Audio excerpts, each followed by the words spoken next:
Dear friends, this Shabbat we'll be reading the Torah portion of Bahar. Most of this portion deals with the laws of Shemitah and Yovel, which is the sabbatical year and the Jubilee year that happens in Israel.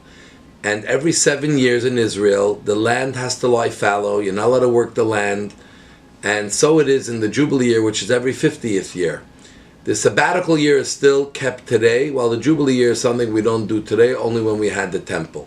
And here we find one of the most well-known verses, and having grown up in Philadelphia, I've seen this many times, on the Liberty Bell, one of the most important monuments in the United States of America. And that is a verse from this week's portion, that in the Jubilee year, not only must you not work and lie the land fallow, but you must proclaim liberty for all inhabitants of the land. What does it mean, proclaim liberty? The Torah is talking specifically related to servants. In the days when you were allowed to have servants, and they were like live-in nannies, they were there all the time, they belonged to your household.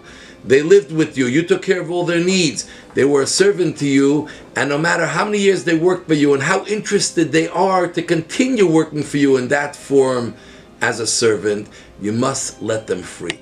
Because at the end of the day, comes the Jubilee year, it's a time of freedom. Everyone is free. Nobody's a servant to anyone else. And so it is even played out in the land of Israel.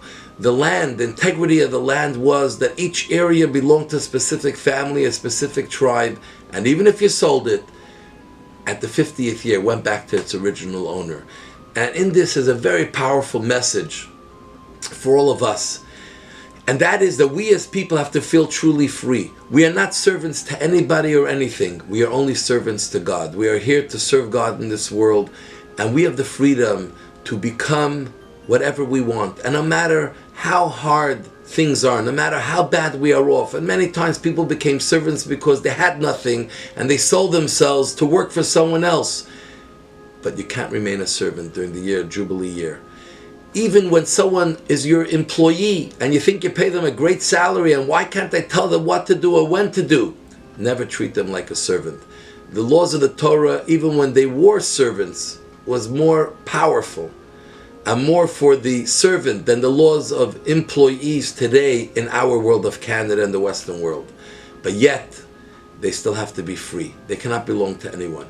And this is how we have to look at another person. Every one of us is free. Everyone is a free person. Everyone has the freedom to become what they should become. And no one should ever, no matter what the circumstances, feel that they're second class or they're servants to other people. Ukratem dror, you have to proclaim liberty. Liberty has to be in the hearts, liberty is in the land, and liberty is in our minds and in actuality. This is the message of the Torah to the Jewish people, but to the world as well. We are all free. We are all people that have a destiny, and we are free to live to our destiny. Not all of us are going to become great celebrities. Not all of us are going to be in the front page news or on TV, but yet we have a destiny, and our destiny touches more than just our personal lives, but touches others around us, and in ways we don't know, the entire world. Feel free. Live free. Doesn't mean be lazy and do nothing. Feel free to become something great. Feel free to become the one person God put in this world who is unlike anyone else, because that is why He put you in this world. Proclaim liberty, and when we all feel that way, the world will be a much better place. So as we come to celebrate Shabbat, think about your freedom. Think about your freedom to be. Think about what's invested in you by God, and He'll never allow you to feel second class to anyone else. So I want to wish you Shabbat Shalom. God loves you all. May God bless you, and we love you all. Shabbat candlelighting time in Montreal is 8:09 p.m.